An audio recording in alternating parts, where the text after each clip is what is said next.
Great. So I think we're going to have a pretty exciting discussion today, and I want our panelists to introduce a little bit more about themselves, but I think the last conversation, which focused on this idea of mobility moving towards empowering users to move through the world, is a really good jumping off point. And I think what we'd like to focus in on in this discussion is this idea of reshaping how people and goods move is a really disruptive opportunity at this nexus of technology and infrastructure and consumer behavior. And those challenges and those opportunities differ substantially from geography to geography, including at the micro level, like down to neighborhoods and blocks. And the question I think for this panel, what we want to sort of drill down into is, as a commercial enterprise, how do you identify what the real opportunities are, and how do you take your strengths and use that to efficiently tackle those problems and move yourself into a position where you really are capitalizing on the opportunities in an appropriate way? So with that, I'd like to start off a little bit with our panelists, and maybe Rashmi, you can introduce yourselves a little bit and give some context to how you think about that problem. Thank you, Regina, and thank you for inviting us to participate in this amazing conference. I'm Rashmi. I lead globally the early engagement for Harman Samsung, particularly focused on bringing all of the different assets at Harman together. We are in the infotainment space, as Gabby mentioned, but we also do car audio, consumer audio, professional audio, anything that's music. And so I was very fascinated with having to see an artist here at the conference today. You bring a very, very, very good point, Regina, in terms of, Danny's talk set the stage of the art of possible, but then there is also a very commercial aspect of how can you monetize many of those ideas in the right way so that every stream can make money. And I think that is what, as Harman, we're looking at doing. I myself am quite new in the automotive space. I've only been in automotive for about 5 years. Prior to that, I was at Apple, in prior Qualcomm, and a bunch of other startups. And so what we're looking at doing is looking at the space in a much more holistic way, not just from automotive, but bringing the strengths of Samsung in from a consumer perspective, and see how it can be a much more pervasive, a digital shadow of an individual, if you might, that spreads across the different spaces that they are, not just in the mobility space or at home, but something that just follows them as they move. So it sounds like the way you guys think about it is very much focused on sort of the consumer experience and the consumer as the sort of the center of the future mobility Absolutely. Challenge. And so John, as you come at it from a more traditional automotive angle, how do you think about the opportunities and the challenges, and how do you frame that problem within your organization? Sure. Before I comment though, I want to give a shout out to the Emotion AI Summit people. I love the pictures. It's like a digital Mount Rushmore. Looks really great. I love it. So thanks for that. So the way we think about it is we know there's change happening. We know there's threats to the traditional personally owned vehicle car market. In mature markets, it is flat to declining already. So we know that we have to make some really big bets in several areas, especially automated vehicles as well as mobility services. We also know that we have to do this globally. There is not one place on the planet that has all of the answers, so we are looking at a lot of startups throughout the world, in addition to the U.S., which I focus on. We also know that we know what the challenges and what the threats are, but we don't know the end game. We don't know. By that I mean is what is actually going to be a sustainable growth business for Hyundai Motor Group. We know things like mobility services play an important role in that, but how do we actually play in that spectrum is not known. I would say most car OEMs don't know what the actual end game is. And so what the challenge is, we do know that we have to extend our traditional value chain beyond car manufacturing and being in the sales and distribution business. But do we go all the way to becoming a mobility service provider? I'm not so sure. We are making big bets in the area though, having said that. And so the challenge will be how where do we go from where we are to that final end game, and then where are we going to play? And so making those big bets and experimenting is going to be very, very important. It's going to take quite a bit of capital to do this. It is not a capital light endeavor whatsoever. It takes quite a bit of effort to do that. And the willingness to hopefully make mistakes for the purpose of learning fast. And I think that's going to be really important for us. And the last comment I want to make is that we are thinking beyond mobility, beyond 4 wheels, right? And so that is another thing that I think, especially for automotive folks like me, when I say mobility, I think in our brains we think 4 wheels, but in reality it's way beyond 4 wheels. And so we got to think beyond the 4-wheel paradigm. Great. And then David, how do you think about the challenge? You guys are coming at this from almost more of a new entrant perspective, and so you get to sort of break the glass in a way that those organizations that have established products and established infrastructure don't have to deal with. How do you think about the future mobility challenge with that different lens to your approach? Well, specifically, good afternoon, and thanks for having us, David, with LM Industries, the parent company of Local Motors. I think I'm going to be controversial because that's the only thing I know how to be as a truth teller. So Raina and I had dinner last night, and she said, I'm talking to the big OEMs about 2024. And she's like, I have to lock in my software. I hope I'm not disclosing confidential information. So we have to lock in our we have to lock in software code by next year. And I'm like, software changes every 2 days, not every 2 to 4 years. And to John's point, he's talking about placing big bets. And placing big bets gets you the Pontiac Aztek, right? A car that nobody wants. And spent $1 billion. No offense to any of my GM friends, but clearly there's no more Pontiac brand.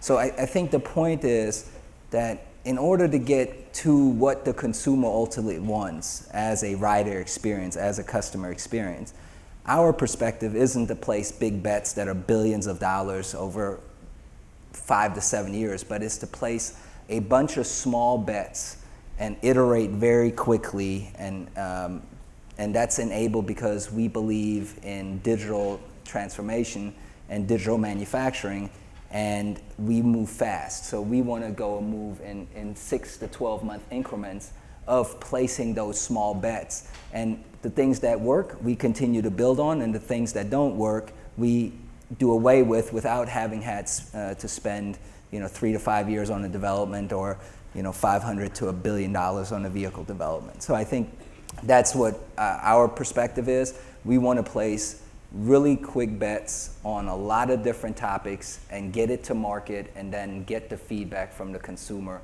and really the rider. And the other thing that I'll say is I agree with John. It's not about car or automotive. It's really about vehicles and the vehicles of tomorrow, and not the cars of tomorrow. So when you think about placing these bets, that's something you can do in a way that bigger organizations maybe struggle with and how to do in their organizations. But the advantage that a Hyundai or a Samsung has is the ability to scale, right? And to understand the challenges behind scale. So I think this tension here of how do we innovate, and then how do we innovate in a way that we can commercialize at scale, is sort of this critical question in terms of what is the future really going to look like? How are we going to be able to deploy? So when you think about that problem, David, how do you think about, okay, we've gotten feedback from the consumer, we want to innovate, but that this is a solution that we think is also scalable? But what is scale in the future, right? And so, as a banker, it's what makes money. Well, yeah, right. But here's the question, right? Now, I can make 1,000 of something, and if I have 50% margins on 1,000 of something, that's really profitable. And I can guarantee you there's not a single OEM that approaches 30% plus EBITDA. Right. And if you now can get to that scale, and you can replicate it 300 times, now you're producing 300,000 vehicles around the world, but you're just not doing it in one facility like Tesla does in Fremont that's struggling to meet supply of the Model 3. So I think scale again, scale in airplanes is different than scale in automotive. It's different than scale of iPhones, right? App development hasn't really worked in automotive because app developers are used to selling 1 billion of something, and automotive companies are used to selling 1 million. So I think scale is what you point to is what's profitable and where can you optimize and leverage pricing power, which traditionally the OEMs haven't had lately because it's kind of a cost battle rather than a profit battle. And that's why a lot of people don't want to invest in automotive as a banker, as you know, because it's so capital intensive. So now if we can think about economies of scope and getting to very much higher margins because you can integrate the latest and greatest technology at the pace of technology rather than having to work on a 2024 product in 2020 with code that's outdated by Q2 of 2020, I think that's what consumers want. I have a quick point there. So as we think of this problem, Rana mentioned this yesterday, she mentioned this morning. It is not something that one company or small or big can solve. If it was that easy, it would have been done by now. It is not. And the way to look at it is it takes the same amount of effort to solve 90% of the problem that it takes to solve 9% and that it takes to solve the 0.9%. It's the same. It's the same amount of effort. And there are companies that are looking at solving the 90%. There are companies that are looking at solving the 9%. And there are smaller companies that are looking at solving the 0.9%.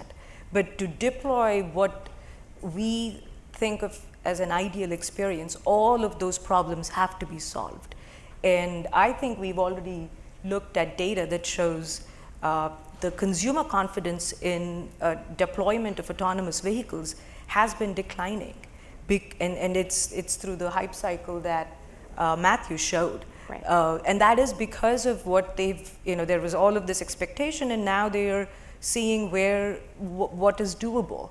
And that is the same for big companies or small companies. And to think of it, I think there are all sorts of problems to solve and innovations to be made, but I don't think it is for one company to make all the money or one company to solve all the problems. And that is where a community like this is really, really interesting.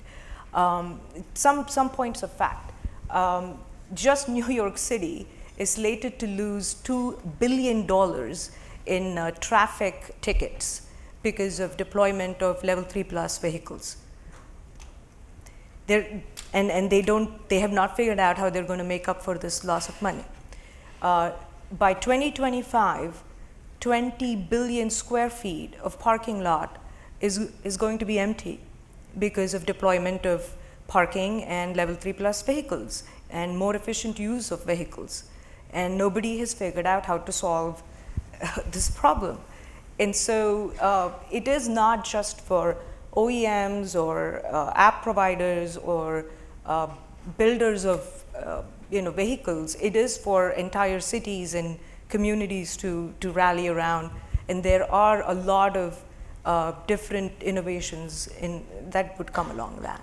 So John, you think about this as a really global problem, right? You Yep. pointed that out. And so when you hear her talk about sort of how there's these really complex problems at the city level, the local level that have to be dealt with, and we talk about sort of the pace of innovation and handling the problems which are local problems. How do you think about that as a global organization? Okay, can I just comment really quickly about this comment Rashmi made about the likelihood that people want to get into automated vehicle. So I think the problem is actually psychological, primarily, right? Because, and I think it has to do with the issue of control and comfort. And let me just say this. So if you have kids, most likely you put your kid in an automated vehicle and you just didn't know it. They call it amusement park rides, right? And those things are extremely violent, right? There you get shaken up around, you're tossed, you can probably blow chunks afterwards, right?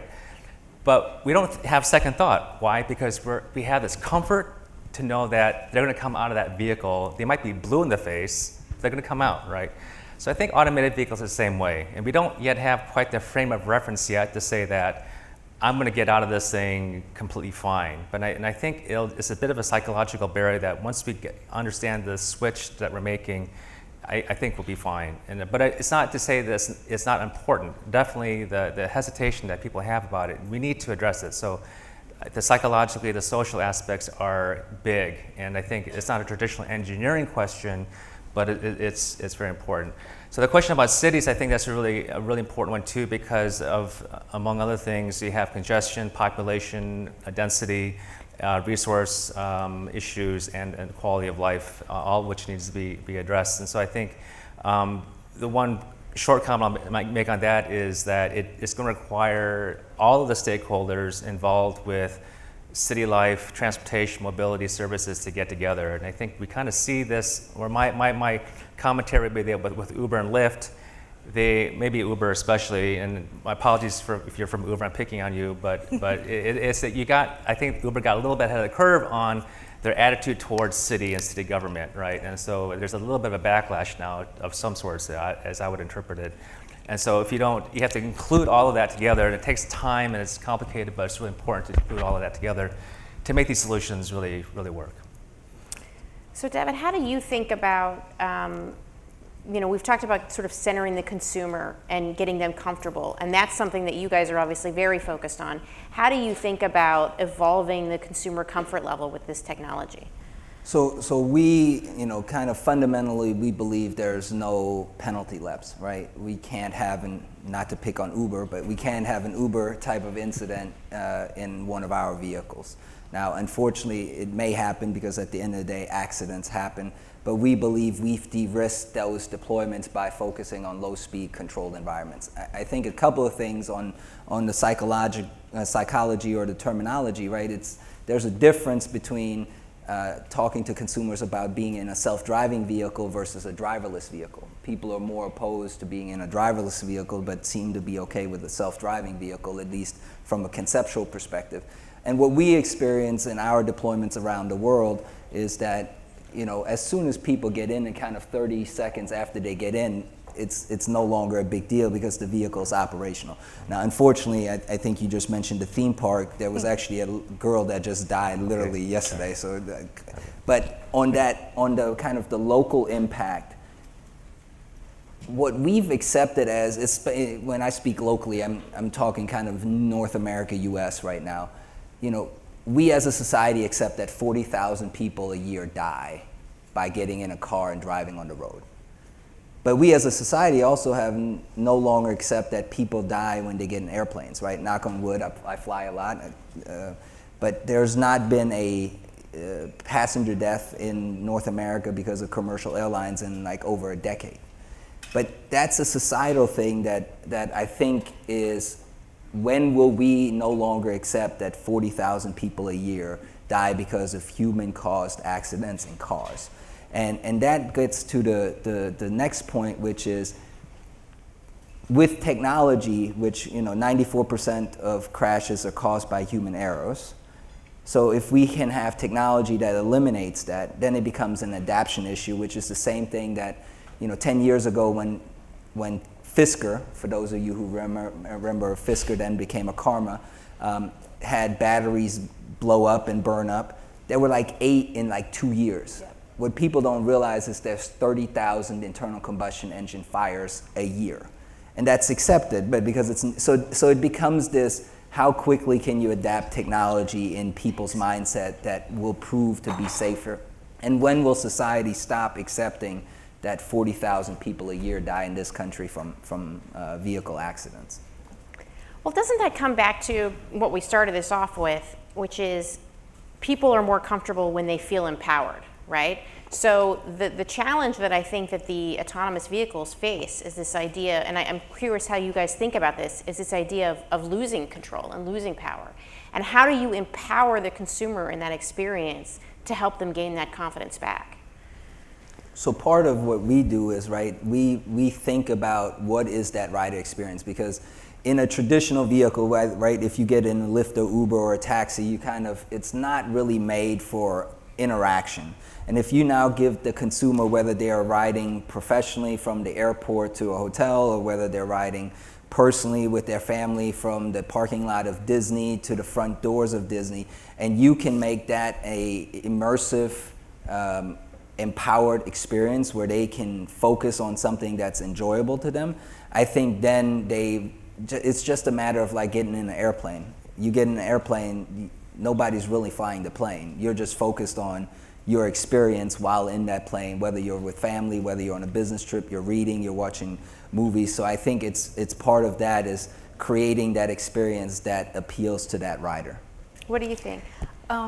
So we, as Harman in Samsung, we released this new metric of measuring automobility and moving away from RPMs, revolutions per minute, to EPM, experiences per mile. And we released that at CES last year. And it's not just a fancy term, it is also, our marketing guys came up with it.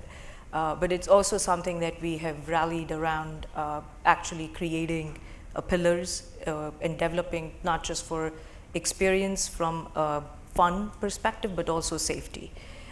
So in this particular context, as developing more confidence, one of the things we've added is something called as augmented reality sound.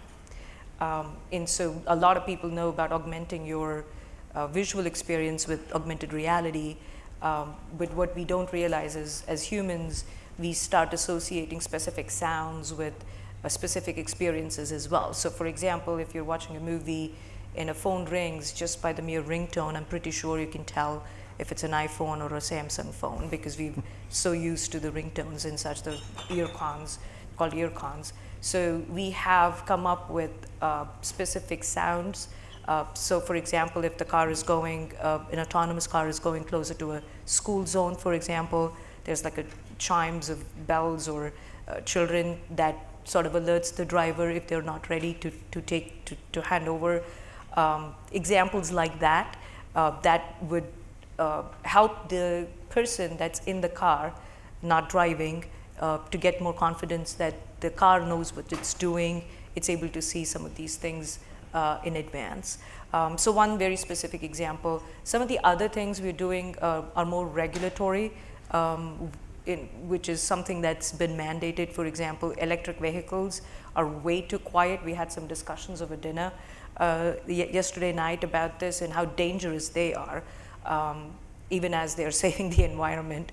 And so one of the things that has been already mandated both in Europe and in North America is to add artificial engine odor noise to electric vehicles.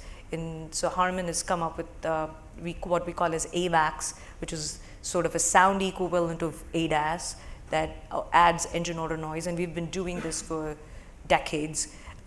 Your Maserati really doesn't sound exactly like you think it sounds. Just don't tell anybody, or your Lamborghini. I'm not going to say anything about the Hyundai. But adding those engine odor noise from a safety perspective as well in developing consumer confidence. And so not just traditional infotainment, entertainment, but also safety. And John, how do you think about it? So on the question of giving up control, or I think as the mobile internet and apps have caused us to give up perhaps some privacy and our personal information, so will in digital mobility things like cost transparency, a great ride, and convenience will cause us, or maybe make it lower the barrier for us to give up some control. So I want to answer or throw out one question from the audience, or actually integrate two questions from the audience here, which probably bucks the trend, but or the stereotype as a banker. But somebody asked about, sort of how do you think about the impact of this innovation in mobility on the environment and our social goals, and sort of in line with that, how do you think about the impact of, here we are talking about empowering mobility, and we've kind of focused on the idea of individual mobility. How do we think of that as the impact on mass transit, and what that means with the environmental issues as well? And so as you look to make money, how do you also balance that, and what do you think the implications are in that context?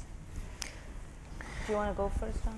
With the first part of the question is about The environment. environment. Yeah, that's a great question. So yeah, it's a really big question, right? Because if like the telecommunications, if we just use more data over the air, right? Because it's easier.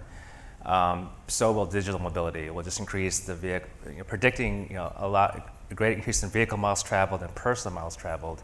If we don't shift to a sustainable and clean energy way of moving those vehicles, then the emissions will go up, greenhouse gases, et cetera. And so it's going to be a major effort to get our energy on transportation to be as clean and sustainable as possible, as soon as possible. And then the second, I'm sorry, I got lost. And then how do you think about, I think it's the same part of the question, which is you can change the form of the powertrain to be lower emissions, but you're also basically like making the world less efficient by putting everybody in their individual pods, right? Yeah. So how do you think about the impact on mass transit? Actually, I think there's a great opportunity. There's a great app or a company here where, we're all here, right? So we don't sit in a room watching this event on streaming, which technically is possible. Like, we like being with people. So I think in mass transit, I think studies have shown that if you actually talk to somebody, you have a better ride, right? And if you're sitting with your device kind of isolated, you actually have a worse ride than if you talk to somebody. So I think if we can encourage like talking to people and saying hi and smiling, I think that would be a great thing to do. We all could be, a better, make each other feel a bit better. I think we could use that a little bit, every one of us. So I think if there's some way to help people break the ice or something like that, I really do think then people might want to be in mass transit or a shared ride more than I am, at least. So we're, Ali is obviously a zero-emission electric vehicle. We're working, we just announced a joint venture on Friday with Airbus in Europe, so we're working on next-generation fuel cell technology for urban mobility, which may be on the ground and in the air. And also our process of direct digital manufacturing is just a much more sustainable process. Our production materials are mostly recyclable. 80% of our vehicles are 3D printed with polymers. We use 40% less energy than traditional manufacturing methods. So we're overall looking at, not talking about cradle to grave, we're talking about cradle to cradle manufacturing and a circular economy and enabling not global supply chains, right? Again, when you make 2 million vehicles a year in Ulsan City, right, like Hyundai does, but you rely on a global supply chain with thousands of suppliers, all of those greenhouse gas emissions. Now, if you can enable local supply chains without having those, so the entire supply chain and ecosystem really becomes a value chain that is localized, and you reduce a lot of the greenhouse gas emissions and carbon footprints that comes with large-scale manufacturing. Quick plug for what Harman's doing in this space. Again, going back to the cities, it's not, mobility can't just, and the one that we're talking about can just be implemented by vehicles. It is the cities that they move in as well. So one of the things we are working on, there is a project already with, it's called Smarter Together in Europe. Munich, Vienna, and Lyon are the 3 lighthouse cities that have already signed up for it.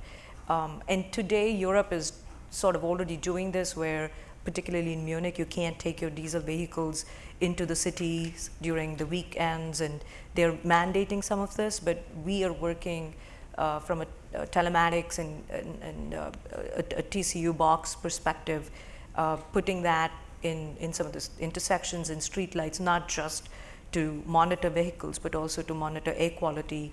And then, going back to what I started off with, this digital shadow of a particular individual. So it could be an individual, but then they could get scores for being a better citizen by, taking on the responsibility.